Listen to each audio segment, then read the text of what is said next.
Hello students, कैसे हो? Hindi online classes में आपका एक बार पुनः स्वागत है। आज हम गद्य खंड के अध्याय 11 में जा रहे हैं और वह है एक अद्भुत अपूर्व स्वप्न। भारतेंदु हरिश्चंद्र के द्वारा लिखा गया यह रोचक व्यंग्यात्मक एक निबंध है जो स्वप्न के रूप में वह आपको दिखा रहे हैं। यहां पर आज की शिक्षा प्रणाली, आज की धर्मांधता पर करारा प्रहार किया है।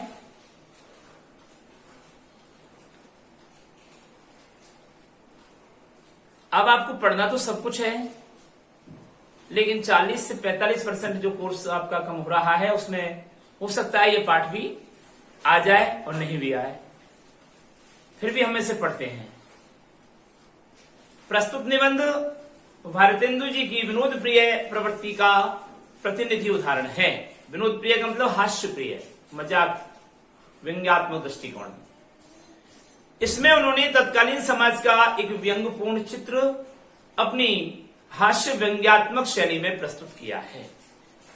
तो आपसे अगर पूछता है कि एक अद्भुत अपूर्व स्वप्न की शैली, कथा शैली का उल्लेख कीजिए, कौन सी शैली में लिखा गया है, तो आप लिखेंगे कि यह हास्य व्यंग्यात्मक शैली में लिखा गया है। संसार में प्रत्येक मनुष्य अपने यश के लिए क्या क्या प्रयत्न करते हैं और अपना नाम अमर करने के लिए किस प्रकार लालायित रहते हैं, यही इस पाठ का क्या है, वर्ण विषय है। वर्ण विषय का मतलब मूल विषय है, वर्णन करने योग्य विषय है।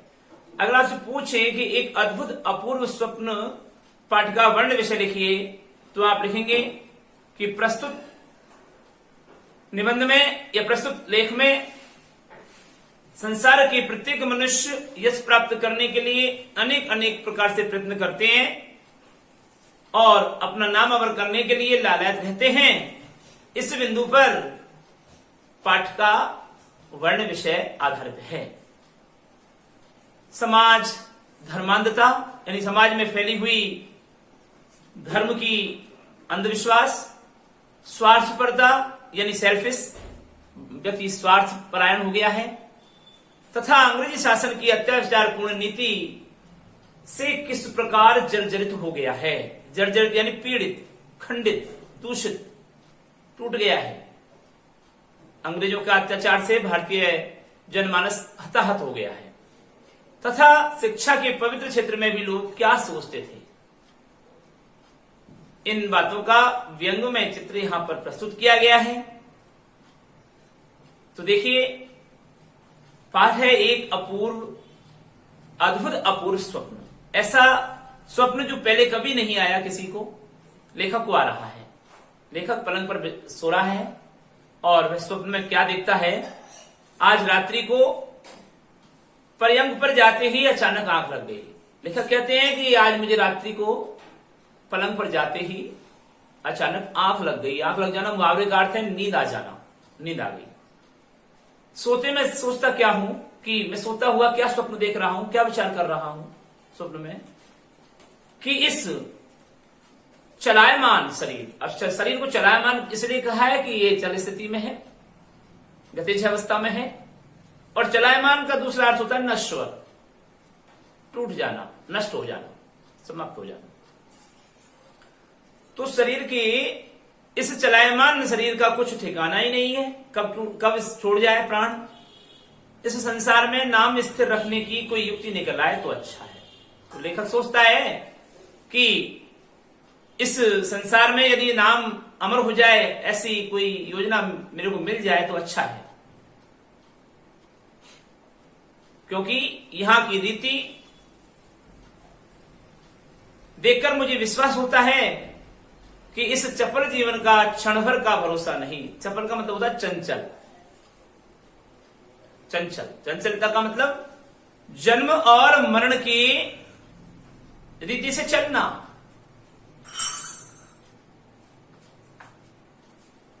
ठीक है, जन्म मरण की रीति से चलता रहता है, यानी जन्म लेता है फिर मृत्यु हो जाता है मनुष्य का, ये चपल जीवन है। और क्षण भर का कोई भरोसा नहीं मनुष्य के इस जीवन का, किसी को कोई मृत्यु का पता ही नहीं है कब हो जाए। ऐसा कहा भी गया है कि श्वास श्वास पर हरि भजो, वृथा श्वास मत खोय, ने जानिया श्वास को आवन होय न होय। एक संत कवि ने कहा है कि हर बार श्वास लेते समय ईश्वर का स्मरण करना चाहिए। श्वास श्वास पर हरि भजो, यानी प्रत्येक क्षण प्रत्येक श्वास लेते समय ईश्वर का स्मरण करना चाहिए। वृथा श्वास मत खोए, क्योंकि श्वास बेकार नहीं जानी चाहिए। ने जाने या श्वास को आवन होय न होय, पता नहीं एक श्वास के बाद दूसरी श्वास आए या नहीं आए। इसलिए पूरा जीवन भगवान की भक्ति में ही हमें बिता देना चाहिए। लेखक कह रहे हैं कि देखो समय सागर में, अर्थात समय यहां पर बह रहा है, समय रूपी सागर में, काल रूपी समुद्र में एक दिन इस सब संसार मग्न हो जाएंगे। अवश्य रूप से सारा संसार डूब जाएगा। कालवश शशि सूर्य भी नष्ट हो जाएंगे और समय के वश में आकर के सूर्य और चंद्रमा भी समाप्त हो जाएंगे। आकाश में तारे भी कुछ काल पीछे दृष्टि नहीं देंगे। आकाश में तारे भी विलीन हो जाएंगे, तारे भी नहीं दिखाई देंगे कुछ समय बाद। केवल कीर्ति कमल संसार में, केवल कीर्ति कमल संसार रूपी सरोवर में रहे व न रहे, और अब तो एक तप्त तवे की बूंद पर बैठे हुए हैं। हमारा केवल क्या रहेगा? कीर्ति कमल, यश रूपी कमल इस संसार रूपी समुद्र में आपका यशोगान गाता रहेगा, वो खिलता रहेगा। अब यार रहे या नहीं रहे यश भी आपका, ऐसा विचार करते हुए हम, लेखक कहता है कि एक तप्त तवे की बूंद पर बैठे हुए हैं।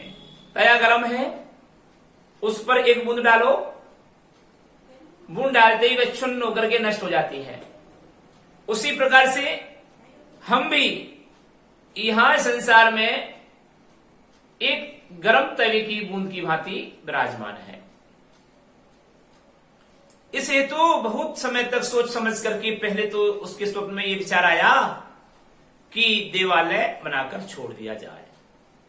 देवालय, देवालय का मतलब मंदिर, मंदिर बनवा दें तो लोग कहेंगे फला व्यक्ति ने मंदिर बनवाया है, लोग पूजा करते रहेंगे, इसलिए मंदिर बनवा दिया जाए, पहला विचार उसका है। परंतु थोड़ी देर में समझ में आ गया कि इन दिनों की सभ्यता के अनुसार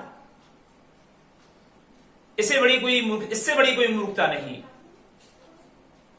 आजकल मंदिर में जाता ही कौन है? अंग्रेजी शिक्षा जैसे चल रही है, मंदिरों को इग्नोर किया जा रहा है। तो विचार आया कि इन दिनों की सभ्यता के अनुसार इससे बड़ी कोई मूर्खता और कोई नहीं है मंदिर बनवाने वाली।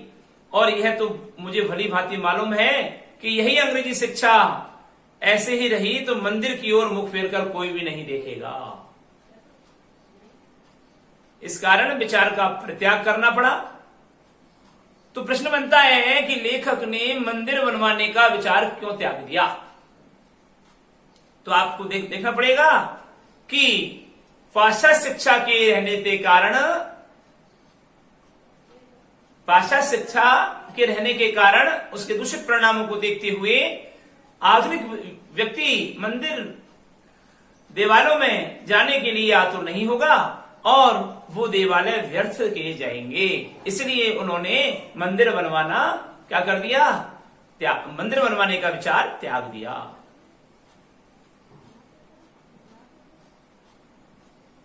और यही इस कारण विचार का परित्याग करना पड़ा। फिर पढ़े पढ़े मन में आया कि पुस्तक रचने की सूझी कि चलो किताब लिख दें, राइटर बन जाएं, लेखक या कवि बन जाएं, लोग पढ़ेंगे किताबें, हमारा नाम होगा। तो ये सूझी, परंतु इस विचार में बड़े कांटे निकले, बड़ा कष्ट हुआ इस विचार में, क्योंकि बनाने की देर न होगी कि कीट क्रिकेट काट करके आदि आदि निकल जाएंगे। कि किताब लिख दी, रचना कर दी, किताब बन गई, तो देखेंगे कि कीड़े मकोड़े उसको क्या करेंगे, क्रिकेट यानी कीड़े मकोड़े, कीट यानी कीड़े, क्रिकेट यानी मकोड़े, तो कीड़े और मकोड़े काट करके उससे आदि निकल जाएंगे, दीमक लग जाएगी, किताब खा जाएंगे। तो किताब लिखने का विचार भी छोड़ दिया। यश के स्थान पर शुद्ध अपयश प्राप्त होगा कि किताब फट गई। जब देखा कि अब टूटे फूटे विचारों से काम नहीं चलेगा, तब लाडली नींद को 2 रात पड़ोसियों के घर भेज दिया। क्या? जब देखा कि अब टूटे फूटे विचारों से काम नहीं चलेगा, अब तो सॉलिड विचार मन में लाना पड़ेगा, तो मैंने नींद को 2 रात के लिए पड़ोसियों के घर भेज दिया कि पड़ोसी सो जाओ खूब आराम से। अर्थात मेरे को नींद आकर के जगाए नहीं कोई इस तरीके से, और मैंने आंख बंद करके शंभु भगवान की समाधि लगा ली, अर्थात लंबी नींद में, गहरी नींद में सो गया कि अच्छी तरह से विचार ले सकूं। शंभु भगवान की सी समाधि लगा ली, यहां तक कि 61 वर्ष इसी ध्यान में बीत गए। 61 वर्ष का मतलब होता है आयु का बहुत बड़ा हिस्सा, यानी कि आज के युग में आयु मनुष्य की लास्ट एंड फाइनल 51 या 61 वर्ष हो सकती है, क्योंकि खान पान, रहन सहन और वातावरण ऐसा हो गया कि अधिकतम आयु 61 वर्ष मान के चल रहा है मनुष्य, और हो भी रहा है। देख लो 60, 61, 65 वर्ष तक लास्ट में आदमी भगवान को प्यारा हो ही जाता है। तो आज की आयु इतनी मान करके लेखक कह रहा है कि यहां तक कि 51 वर्ष इसी ध्यान में बीत गए, यानी आयु का बहुत बड़ा हिस्सा मेरा इसी ध्यान में बीत गया। अंत को एक मित्र के बल से अति उत्तम बात की पूंछ हाथ में पड़ गई। अति उत्तम बात की पूंछ हाथ में लगना अर्थात कम ज्ञान हो जाना। मेरे को बहुत कम ज्ञान प्राप्त हुआ। स्वप्न में ही प्रभात होते ही, देखो आप ये अंडरलाइन कर लिया करो और लिख लिया करो, हाँ तुरंत आता है। जैसे अति उत्तम बात की पूंछ हाथ लगना अर्थात कम ज्ञान होना, ठीक है। 61 वर्ष होना अर्थात अपनी आयु का बहुत बड़ा हिस्सा होना, है ना। तो ये तब तो तवे की बूंद होना अर्थात क्षण भंगुर होना। तया गरम है, उस पर एक बूंद डालो, कितनी देर तक डटेगी बूंद? एक क्षण के लिए, और एक क्षण में भंगुर हो जाएगा, टूट जाएगी वो बूंद, नष्ट हो जाएगी। तो ये मुहावरे हैं। और मैं आपको बताऊं, हमारे जो बोर्ड की परीक्षा में मुहावरा नाम का जो टॉपिक है व्याकरण से संबंधित 9 या 10 प्रश्न जो आता है, वह किताब से संबंधित ही मुहावरे आएंगे। तो यहां अंडरलाइन करते चलिए आप, जिसको मैं बता रहा हूं उसको, और नोट करते जाएंगे। तो यहां पर हम बात कर रहे थे कि अंत को एक मित्र के बल से अति उत्तम बात की पूंछ हाथ में पड़ गई। अति उत्तम बात की पूंछ हाथ में पड़ जाना, मित्र के माध्यम से पड़ी, मित्र ने बताया तब, यानी मेरे को ज्ञान कम था, मित्र ने बताया, तो अति उत्तम बात की पूंछ हाथ में पड़ जाने का मतलब कम ज्ञान होना। स्वप्न ही में प्रभात होते ही पाठशाला बनाने का विचार दृढ़ कर दिया। अब स्वप्न में आया कि प्रातःकाल हो गया, प्रातःकाल पाठशाला बनाई जाए, ऐसा विचार आया। परंतु जब थैली में हाथ डाला तो केवल 11 गाड़ी ही मोहरें निकली, अर्थात बहुत कम मात्रा में धन होना। 11 गाड़ी मोहरें होना अर्थात बहुत कम मात्रा में धन होना। आप जानते हैं इतने में मेरी अपूर्व पाठशाला का एक कोना भी नहीं बन सकता था। अब इतने से धन में क्या हो सकता है? पाठशाला तैयार थोड़ी होती है, उसके लिए तो बहुत पैसा चाहिए।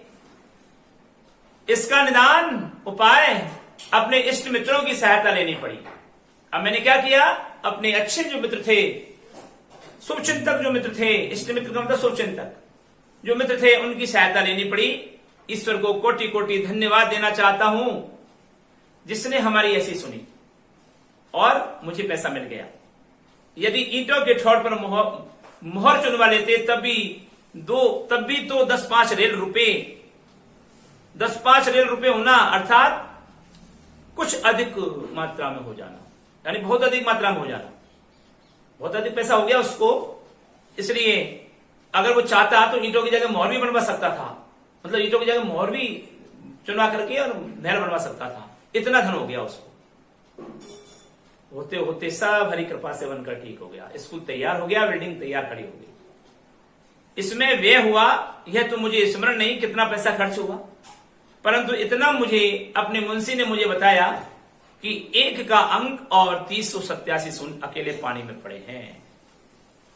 1 का अंक और 387 शून्य अर्थात बहुत अधिक मात्रा में धन, अगिनत धन, गिना नहीं जा सकता।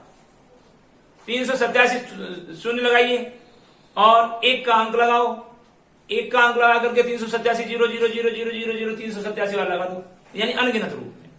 कहने का मतलब यानी मैंने अपने मुंशी से सुना कि कितना पैसा बचा हुआ है जी, तो उन्होंने बताया अकेले पानी में पड़े रहना, अर्थात बच गए, इतना पैसा तो बच गए, तो अनगिनत रूप में धन बच गया। बनने को तो एक क्षण में सब बन गया, परंतु उसके जोड़ने में पूरे 25 वर्ष लग गए। अब बिल्कुल रेडी करने में क्या हो गया, पाठशाला तैयार करने में 25 वर्ष व्यतीत हो चुके। जब हमारा अपूर्व पाठशाला बनकर ठीक हुई, उसी दिन हमने हिमालय की कंदराओं में से खोज खोज कर अनेक उद्दंड पंडित बुलवाए। विद्वान, पंडित यानी विद्वान, पंडित यानी ब्राह्मण नहीं होता, पंडित यानी विद्वान होता है। चूंकि प्राचीन समय से ही ब्राह्मणों को बुद्धिजीवी और विद्वान माना जाता है, इसलिए उनके आगे पंडित लगा दिया जाता है और यह स्वयं पंडित लगा देते हैं। और आज भी ब्राह्मण को सर्वश्रेष्ठ माना जा रहा है समाज में, इसलिए उसके आगे पंडित लगा दिया जाता है। बस पंडित का अर्थ ब्राह्मण नहीं होता, पंडित का अर्थ होता है विद्वान। आप भी पंडित हैं, सब हम भी पंडित हैं, आप भी पंडित हैं। अगर विद्वान है तो सब पंडित हैं, है ना। पढ़े सु पंडित हो गए, पढ़ने वाला क्या है ना, 2.5 अक्षर प्रेम का, पढ़े सु पंडित हो गए। तो प्रेम पूर्वक जो अध्ययन करता है और ज्ञान प्राप्त करता है वही पंडित होता है। तो यहां पर हमने देखा कि हिमालय की गुफाओं में से खोज खोज कर, अब गुफाओं का नाम क्यों लिया, क्योंकि संत लोग हिमालय की गुफाओं में जाकर के तप करते हैं और ईश्वरीय ज्ञान प्राप्त करते हैं, इसलिए वहां से खोज खोज करके अनेक उद्दंड पंडित बुलवाए। अब यहां पर व्यंग का करारा प्रहार है, उद्दंड पंडित बुलवाए, जिनकी संख्या 0.5 से अधिक नहीं है। इस पाठशाला में अनगिनत अध्यापक निश्चित किए गए, परंतु मुख्य रूप से केवल ये पंडित हैं। देखिए ध्यान से, पंडित मुक्तमणि शास्त्री तर्क वाचस्पति, ये पहले अध्यापक हैं, तर्क वितर्क करने वाले। पाखंड प्रिय धर्माधिकारी, ये धर्मशास्त्र के अध्यापक हैं। पाखंड प्रिय नाम देख लीजिए आप, धर्मशास्त्र के पाखंड प्रिय, पाखंडी, पाखंड प्रिय धर्माधिकारी, ये धर्मशास्त्र के अध्यापक हैं। प्राणांतक प्रसाद वैयाकरण अध्यापक, वैद्य शास्त्र के यानी चिकित्सा विज्ञान के अध्यापक हैं। क्या नाम है इनका, प्राणांतक प्रसाद वैयाकरण अध्यापक। प्राणांतक, जब तक प्राण है तब तक अंत तक, जब तक प्राणों का अंत नहीं हो जाता तब तक आपके पास लगे रहते हैं, ऐसे वैद्य जी हैं। लुप्त लोचन ज्योतिषाभरण, लुप्त लोचन ज्योतिषाभरण, आंखों का अंधा नाम नहीं सुख, यह है इसका अर्थ। यानी आंखों से अंधा है लेकिन ज्योतिषाचार्य में निपुण है, ये ज्योतिष शास्त्र के अध्यापक। सील दावानल नीति दर्पण अध्यापक नीति शास्त्र के हैं। सील दावानल, सील दावानल का मतलब होता है चरित्र को आग लगा देने वाला, अर्थात चरित्रहीन, चरित्रहीन नीति दर्पण अध्यापक हैं और आत्मविद्या के अध्यापक हैं। इन पहले कहे गए पंडितों के आ जाने पर आधी रात को पाठशाला खोलने बैठे हैं। अब सब पंडित आ गए ना, तो आधी रात को क्या हुआ, पाठशाला खोली गई और देखिए क्या हो रहा है कि इस समय सब इष्ट मित्रों के सम्मुख उस परमेश्वर को कोटि कोटि धन्यवाद दिया। सारे मित्र मंडली बैठी हुई है मेरी, मैंने उस भगवान को प्रार्थना की और धन्यवाद दिया कि जो संसार को बनाकर क्षण भर में नष्ट कर देता है और जिसने विद्या, चरित्र, सीजनी चरित्र और बल के सिवाय मान, मूर्खता, परद्रोह, पर निंदा आदि परम गुणों से संसार को विभूषित किया है।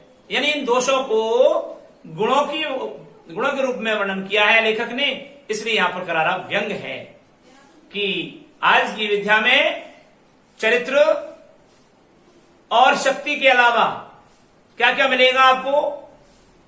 मानहानि, मूर्खता, दूसरों का विद्रोह करना, दूसरों की निंदा करना, ऐसे गुण इस संसार में विभूषित हो रहे हैं। हम कोटि धन्यवाद पूर्वक आज इस सभा के सम्मुख अपने स्वार्थरत चित्त की प्रशंसा करते हैं, जिसके प्रभाव से ऐसे उत्तम विद्यालय की नींव पड़ी। उस ईश्वर को भी अंगीकार था, ईश्वर को यही स्वीकार था, अंगीकार होना यानी स्वीकार होना, कि हमारा इस पृथ्वी पर कुछ नाम रहे। नहीं तो जब द्रव्य की खोज में डूबते डूबते बचे थे, जब हम धर्म पाठशाला बनवाने के लिए धन की आवश्यकता थी, तो डूबते डूबते बचे, अर्थात मरते मरते बचे। विनाश होना ही था हमारा, क्योंकि कुछ मिला ही नहीं हमको, तो सब नाक कट जाती है अपनी, ऐसा कहना चाहते हैं। तब कौन जानता था कि हमारी कपाल कल्पना अर्थात निराधार विचार सत्य हो जाएगी, परंतु ईश्वर के अनुग्रह से हमारे सब संकट दूर हुए और अंत समय हमारी अभिलाषा पूर्ण हो गई। हम अपने इष्ट मित्रों की सहायता को भी नहीं भूलेंगे कि जिनकी कृपा से इतना द्रव्य हाथ लगा, इतना धन हाथ लग गया कि पाठशाला का सब खर्च चल गया, और 10-5 पीढ़ी तक, 10-5 पीढ़ी, सैकड़ों वर्षों तक हमारी सनातन के लिए बचा रहा। इतना पैसा इकट्ठा हो गया। हमारे पुत्र परिवार के लोग चैन से हाथ पर हाथ धरे बैठे रहे। हाथ पर हाथ धरे बैठे रहना, निठल्ला आलसी बने रहना। हे सज्जनों, यह तुम्हारी कृपा का विस्तार है कि तन मन से आप इस धर्म कार्य में प्रवृत्त हुए। नहीं, मैं 2 हाथ पैर वाला बेचारा मनुष्य, आपके आगे कौन कीड़ा था? आपको और भी दुर्गति बता दी। मैं तो 2 हाथ पैर वाला हूं, लेखक कह रहा है, लेकिन आप पता नहीं क्या है। तो मैं 2 हाथ पैर वाला बेचारा मनुष्य आपके आगे कौन कीड़ा था जो ऐसे दुष्कर्म कर्म को कर लेता। अब इसको विद्यालय बनवाना दुष्कर्म बताया है, क्योंकि विद्यालय से, आज की शिक्षा से हमारा बालक गलत राह पर जा रहा है, दूषित शिक्षा प्रणाली है, इसलिए दुष्कर्म बताया गया है इसको। यहां तो घर की केवल मूछे ही मूछे हैं, मूछे ही मूछे होना। क्या मतलब इसका? घर की केवल मात्र इज्जत बची रहना, विचारहीन होकर के इज्जत बचाए रखना, कुछ में कुछ गंगाजल, कुछ में कुछ गंगाजल, मिलावटी होना। जरा सा पानी लिया, उसमें गंगाजल डाले, सारा गंगाजल बन गया साहब, ये गंगाजल हो गया। ये 1 बूंद पानी, 1 जग में पानी में 1 बूंद गंगाजल की डाल दो, ओ साहब गंगाजल हो गया ये। तो कुछ में कुछ गंगाजल होना अर्थात मिलावटी होना। क्या होना? मिलावटी होना या संभवहीन होना। मैं आज के दिन का नित्यता का प्रथम दिन मानता हूं, और जो औरों के अनेक साधन से भी मिलना दुर्लभ है। धन्य है उस परमात्मा को जिसने हमारे यश के ढह ढहे अंकुर फिर हरे किए हैं। हमारा यश जो बिल्कुल ढह गया था, हमारा यश जो नष्ट हो गया था, उसके अंकुर फिर हरे भरे हो गए हैं। ये सज्जन शुभचिंतक हो, संसार में पाठशालाएं अनेक हुई, परंतु हरि कृपा से सकल पूर्ण कामधेनु यह पाठशाला है। कामधेनु एक गाय का नाम है, और वह कामधेनु गाय क्या करती है? वरदान भी देती है और दूध भी देती है। परशुराम जी के पिताजी जमदाग्नि ऋषि के पास थी, और जब सहस्त्रबाहु नामक राजा उनके आश्रम में आया सेना के साथ में, तो उसका भव्य स्वागत किया गया जमदाग्नि ऋषि के द्वारा उस गाय के प्रभाव से। तो उसका मन कर गया कि तो राजा महाराजाओं के पास होनी चाहिए गाय, तो ये गाय का इनके साधु सन्यासियों के पास क्या, मैं 1000 गाय दे दूंगा, लेकिन ये गाय मुझे दे दो। उसने कहा नहीं राजन, ये इंद्र देवता ने मुझे सेवा करने के लिए दिए हैं, और ये कामधेनु गाय है, और मैं इसे आपको नहीं दे सकता, माफ कीजिए। तो उनसे लड़ाई लड़के उनको हताहत करके, और सहस्त्रबाहु जबरदस्ती उस गाय को ले गया। ठीक है, तो उधर कैलाश पर्वत पर तपस्या करने गए हुए परशुराम जी को जब ये पता चला, तो वो आए और क्रोध में आकर के सहस्रभाव से युद्ध किया, सहस्रभाव की 1000 भुजाओं को काटा और उसको मृत्यु के घाट उतार दिया और गाय छीन करके ले आए। तो इस प्रकार अपने पिता का बदला उन्होंने ले लिया। तो ये कामधेनु गाय जो वरदान भी देती है और दूध भी देती है। तो लेखक का तात्पर्य यहां पर यह है कि पाठशाला भी हमें कामधेनु गाय की तरह हमें वरदान देने वाली भी बनी और दूध देने वाली भी बनी। वरदान इसलिए दे रही है कि हमारे आने वाली पीढ़ियों का भला हो जाएगा, और अब दूध इसलिए कि अब हमारा हो ही रहा है उद्धार। तो ये कामधेनु पाठशाला है। ये पाठशाला हरि कृपा से सारे मनोरथों को पूर्ण करने वाली कामधेनु पाठशाला है। बस वैसे आश्चर्य नहीं कि आपने इस जन्म में नहीं देखी और सुनी हो। ऐसी पाठशाला है जो आज तक आपने इस जन्म में न तो देखी है और न कभी सुनी। होनहार बलवान, होनहार बलवान है, अर्थात विधि का विधान प्रबल है। जो होनहार होता है यानी घटित होकर ही रहता है, नहीं तो कलिकाल में ऐसी पाठशाला का बनाना कठिन होता है। कलयुग में ऐसी पाठशाला बनना असंभव है। देखिए, ये हम लोगों की भाग्य का उदय है कि ये महामुनि मुग्धमणि शास्त्री बिना प्रयास हाथ लग गए। अभी ऊपर बताया मुग्धमणि शास्त्री तर्क वाचस्पति है, तर्क वितर्क करने वाले हैं, जिनको सतयुग के आदि में इंद्र अपनी पाठशाला के निमित्त समुद्र और वन जंगलों में खोजता फिर रहा था कि मुझे ऐसे गुरु मिल जाए। अंत को हार मानकर उन्होंने बृहस्पति को अपना गुरु बनाया। ये नहीं मिले तब, लेकिन ये हमें मिले। इसका मतलब बृहस्पति इंद्र यानी इंद्रादि देवताओं के जो गुरु है बृहस्पति, उनसे भी बढ़कर है हमारे ये कौन, हमारे मुग्धमणि शास्त्री तर्क वाचस्पति। हम फिर भी कहते हैं कि यह हमारे भाग्य की महिमा थी कि यही पंडित राज मृगयाशील स्वान के मुख में शशि के धोखे बद्रिकाश्रम की एक कंदरा में पड़े थे। मृगयाशील स्वान, शिकार की खोज में गया हुआ कुत्ता, शिकार की खोज में गया हुआ कुत्ता अपने मुंह में इनको उठा के ले आया। चंद्रमा के धोखे में बद्रिकाश्रम की एक कंदरा में पड़े थे। कहां पर पड़े थे? बद्रिकाश्रम की एक गुफा में चंद्रमा के धोखे में एक कुत्ता इन्हें भोजन समझ करके अपने मुंह में दबाकर ले आया। इनकी बुद्धि और विद्या की प्रशंसा करने में सरस्वती भी लज्जित होती है। इतनी बुद्धि और विद्या है इनके अंतर्गत। इसमें संदेह नहीं कि इनके थोड़े ही परिश्रम से विद्वान पंडित मूर्ख बन जाते हैं और अबोध पंडित हो जाएंगे। मूर्ख और अबोध पंडित बन जाएंगे। पंडित मूर्ख यानी विद्वान पंडित जो है वो मूर्ख बन जाएंगे और अबोध जो है अज्ञानी है वो पंडित हो जाएंगे। हे मित्र, मेरे निकट जो महाशय बैठे हुए हैं इनका मैं परिचय करा रहा हूं। यह है पाखंड प्रिय। किसी समय इस देश में इनकी बड़ी मान्यता थी, बहुत प्रचलन था पाखंडियों का। सब स्त्री पुरुषों को इन्होंने मोह रखा था, परंतु अब कालचक्र के मारे अंग्रेजी पढ़े हिंदुस्तानियों ने इनकी बड़ी दुर्दशा की है।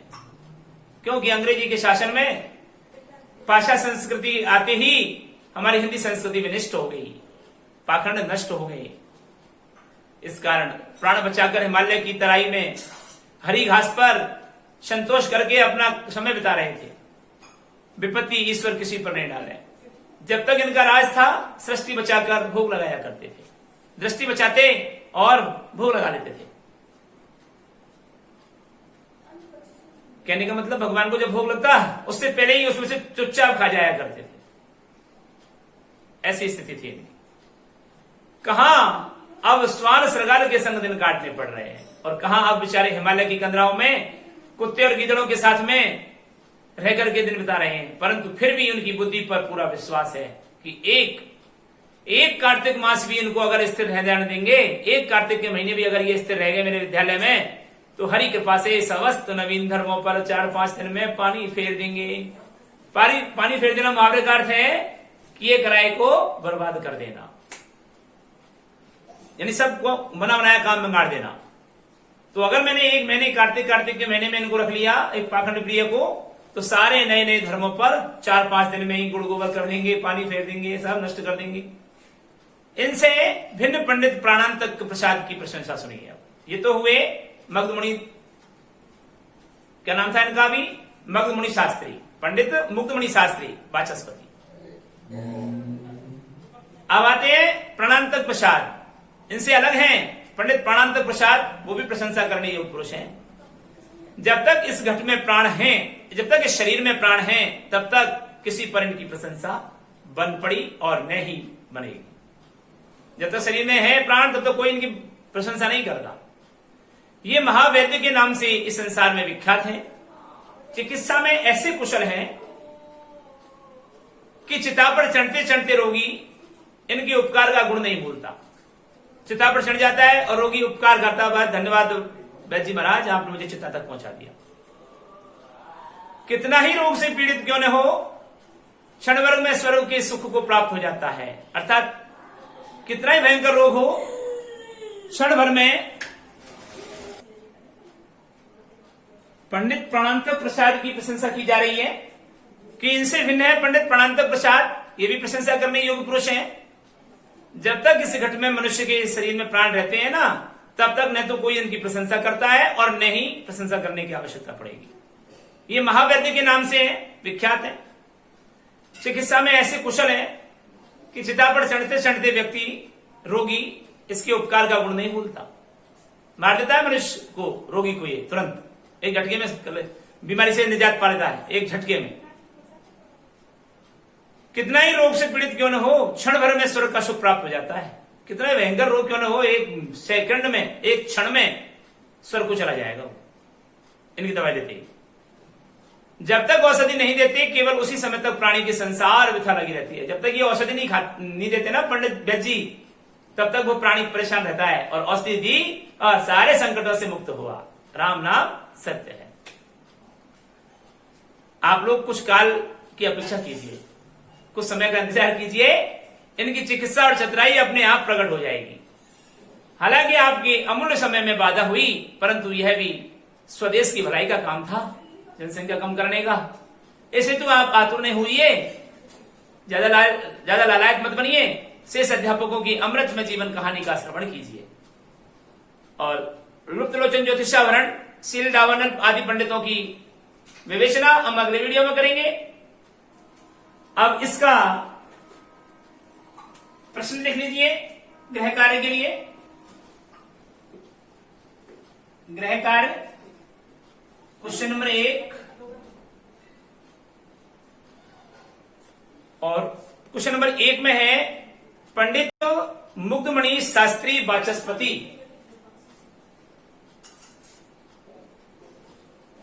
पंडित मुग्धमणि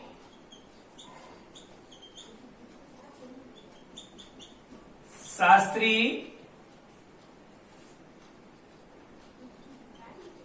वाचस्पति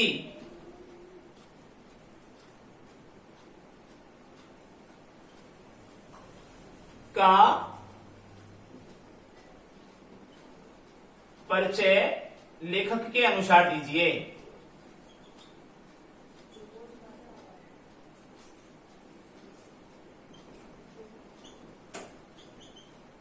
अनुसार दीजिए। क्वेश्चन नंबर 2, पंडित प्राणांतक प्रसाद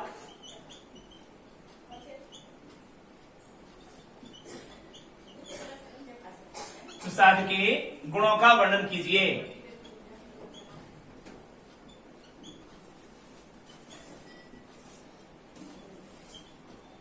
ये 2 प्रश्न आपको गृह कार्य में करने हैं। अगले वीडियो में हम आपसे फिर मुलाकात करेंगे। तब तक के लिए हम आपसे विदा लेते हैं। नमस्कार।